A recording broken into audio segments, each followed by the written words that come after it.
નમસ્કાર, હું મહેશ બારડ, આમ આદમી પાર્ટી કોડીનાર, ગીર સોમનાથ.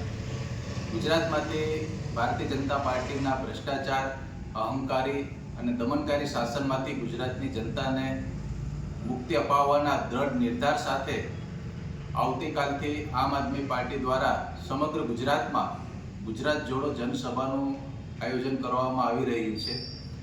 જેના ભાગરૂપે કોડીનાર વિધાનસભામાં 2 ઓગસ્ટ શનિવારના રોજ સાંજે 6 કલાકે વડનગર ગામે વડનગર જિલ્લા પંચાયતની જનસભાનું આયોજન કરવામાં આવેલું છે. આ જનસભામાં વડનગર જિલ્લા પંચાયતમાં સમાવિષ્ટ તમામ ગામોના લોકો, ખેડૂતો, યુવાનો, આગામી તાલુકા જિલ્લા પંચાયતની ચૂંટણીમાં ઉમેદવારી કરવા માંગતા તેમજ કોડીનાર વિધાનસભાના સૌ કાર્યકરો, પદાધિકારીઓ આપણે સૌ બહોળી સંખ્યામાં ઉપસ્થિત રહીએ એવી અપેક્ષા સાથે વિનંતી. જય હિન્દ, જય મા ભારતી.